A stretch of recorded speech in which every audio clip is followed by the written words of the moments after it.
Having high self-esteem is healthy for a human being. It helps us achieve our goals and objectives, earn respect, and have a proper sense of self-worth. However, there's a difference between self-esteem and narcissism. If you ended up with a narcissistic partner or you're dating one, get ready for a very difficult relationship. That's why here are 50 questions to find out if your partner is a narcissist. But first, subscribe to my channel where you'll find more interesting content about psychology. When something goes wrong, your partner blames anyone but themselves. That's right, a narcissistic partner will never admit they made a mistake. After all, they never make mistakes.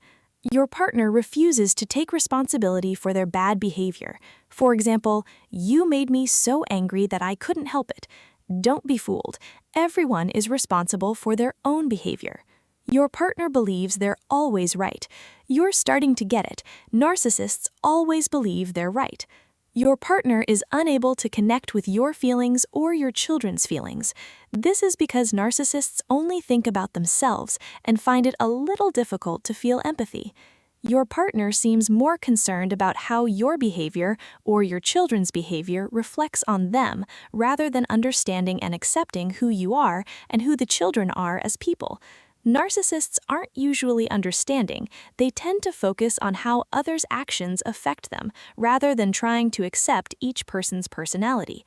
Your partner seems disconnected from their own feelings, or seems to deny them. Narcissists tend to deny their feelings when those feelings don't benefit them, in order to keep up appearances in front of others. For example, it's rare for them to show sadness or fear when doing so would make them look bad. Your partner carries resentment against you or against others. Narcissists tend to fill up with resentment when people don't treat them as special as they believe they deserve. Everything revolves around your partner, their money, time, possessions, and desires. Your partner tends to complain about everything they give you, even though it's really not much, and they only care about their own things. Your partner seems reluctant to listen to you or to your concerns. When you're worried, your partner doesn't usually listen or care much about how you feel. Your partner is constantly telling you what to do. Since narcissists always believe they're right, they tend to underestimate others and think that others aren't capable of thinking for themselves. Your partner makes you feel inadequate. Your partner's constant put-downs have led you to internalize this message. As we've seen, narcissists tend to look down on others because they consider them inferior. This can cause you to end up believing that version of yourself. Your partner never asks about you, about your day, or about your feelings, even in passing. Conversations are only ever about him, his life, and his relationships, since that's the only thing that matters to him. Your partner needs to talk for hours about how great they are and how pathetic you are. Narcissists love pointing out the huge gap between their amazing abilities and your terrible flaws. Your partner lies. Narcissists don't mind lying if it satisfies their needs. Your partner manipulates. Likewise, manipulating others doesn't tend to feel unpleasant to them either. Your partner tells different versions of the same event depending on the person, changing the story to look good. Narcissists tend to twist reality, sometimes exaggerating it to look good, and other times to shift responsibility away from themselves for something that happened. When your partner talks about their children, they talk about what the kids do rather than about who they are. Many parents do this nowadays, and that alone doesn't make them narcissists. However, narcissists don't care as much about who their children are as they do about their achievements, which they tend to load with demands so the kids can measure up, and if the children don't succeed, the narcissist will be ashamed of them. The children are uncomfortable around your partner, or they adore him, but at the same time, they don't want to spend time with him. At first, a narcissist can dazzle you with their charm, but little by little it becomes uncomfortable being around someone who only cares about themselves. You've noticed that the children protect themselves by avoiding sharing their feelings with your partner. Narcissists tend to dismiss other people's feelings, labeling them as weak or ridiculous. Because of this, children tend to avoid talking about their feelings in front of your partner. Your partner distrusts everyone. For a narcissist, few people are worthy of their trust until they prove they measure up to their expectations. The children are always trying to earn your partner's love and approval. Narcissists have very high expectations, but be careful because no matter what you do, you'll probably never measure up. Even if you surpass their achievements, they'll tend to dismiss it. Your partner spends as little time as possible with the children. Taking care of children isn't something they can show off about, so they'll likely avoid anything that doesn't make them look good to others. Your partner tends to skip the children's events if they have no particular interest in the activity or don't value it. If the narcissist doesn't consider the activity valuable, they'll probably dismiss it or look down on it. Your partner pushes the children towards activities that only your partner likes or values and discourages or forbids them from pursuing activities they dislike. For narcissists, only what they do matters, and what others do doesn't. That's why it's hard for them to understand that their children might enjoy other activities. Other people in your life have said there's something different or strange about your partner. That attitude might seem normal to you, but to other people it's often strange or off-putting behavior because they tend to feel dismissed by it. Your partner takes advantage of other people. Narcissists believe they deserve everything in exchange for nothing, so they won't mind not paying back borrowed money or using you to get something. Your partner is obsessed with power and control, chasing them at all costs.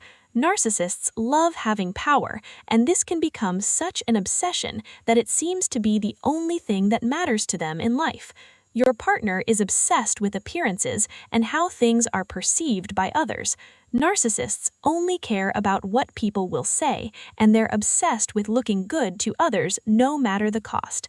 Your partner seems to have no value system or fixed sense of right and wrong. Morality doesn't tend to matter much to narcissists. They'll do whatever it takes to get what they want. After the divorce, your partner still wants to exploit you, or your partner has never calmed down. It doesn't matter that you got divorced. He'll keep believing you're still his property and that you should be at his disposal.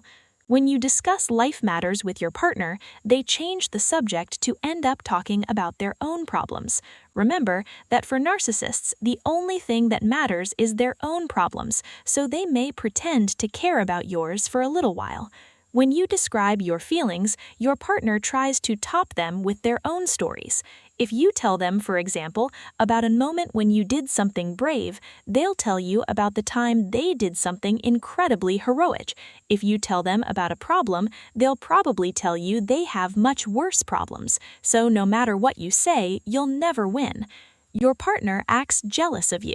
Narcissists rarely show their jealousy explicitly, but they do seek to control the relationship, and they'll do it through digs about your appearance, your friends, or your family, pointing out every flaw they can find so that you start distancing yourself from anyone they don't consider good enough. Your partner tries to make you feel jealous. This really is a classic narcissist trait. They'll tell you that lots of people are after them, they'll show off when others compliment them, and they'll send you messages that make you feel like if you don't step up, they could leave you for any of their many admirers. Your partner only supports the things that make them look good. They don't care about your decisions, only when those decisions benefit them in some way or help them look good to others. You constantly feel a lack of emotional closeness with your partner. Even though narcissists can sometimes appear affectionate, in reality, they only love themselves, and they'll give you the crumbs of what's left over, or fake affection while getting some benefit out of it. You constantly wonder whether your partner loves you. That's because narcissists only love themselves, and they find it hard to love others. Your partner does thoughtful things for you only when there are witnesses to their good behavior. In front of other people, they'll treat you well, just so others can see how good they are. When something difficult happens in your life, for example, an accident, an illness, or a problem within your family and circle of friends, your partner reacts with immediate concern about how it will affect them instead of worrying about you. For example, if you had an accident, they'll only think about the expenses. Your partner is overly aware of what others think of them. In fact, they're overly focused on what others think to make sure they always come across as the good guy in the story. You feel like your partner is using you. Narcissists only care about what you do for them and not so much about who you are or your love for them. You feel responsible for your partner's darknesses or problems. This is exactly what the narcissist wants you to feel, so that you'll live to help them. You feel like your partner doesn't accept you. They constantly point out your flaws, and it seems like to them you're not good enough. Your partner criticizes and judges other people, including you. Narcissists are always talking about other people's flaws. This is a way of making themselves feel bigger. You feel like your partner doesn't know or value who you really are and doesn't even want to get to know you. They don't seem interested in spending time with you, and they don't know your tastes, your friends, your goals, or your expectations, showing indifference to it all. Your partner acts as if the world revolves around them. Narcissists feel like everyone is constantly watching what they do or don't do. Your partner seems fake. Narcissists will tend to fake it to look good in many situations. Sometimes they'll fake kindness or charisma, or brag about their achievements even if the version of the story keeps changing. Your partner swings from grandiosity to a depressed mood. That's because narcissists always try to look good to others, but if something goes wrong for them, if they get mocked or humiliated, or if they fail to reach one of their sky-high goals, they'll get depressed and play the victim, blaming and looking down on others. Your partner tries to compete with you. That's because, far from working as a team with you, narcissists always tend to try to be better than you in every area, and they believe your role should always be to praise them and help them look good. Your partner always needs things to go their way. Narcissists will get furious when something doesn't go the way they want, and they'll label others as inept or incompetent. So, what's the verdict? Remember that we can all have a certain degree of narcissism that could be considered normal, although not necessarily healthy. However, if you answered yes to most of the questions, your partner has a high degree of narcissism, so you may need to reconsider the relationship. Many times, once someone is hooked into a relationship like this, it can be hard to get out of it since narcissists lower our self-esteem to the point of making us feel dependent. If this is your problem, or you know someone who has it, I recommend seeking psychological help, since a relationship like this becomes very destructive and the consequences tend to be devastating. If you'd like more information, you can find it in the book Alguna vez me libraré de ti, Cómo navegar un divorcio de alto conflicto con un narcisista y sanar a tu familia. My name is Fernando Rodriguez from the Institute of Psychotherapy Strategic. See you in the next video. Until next time.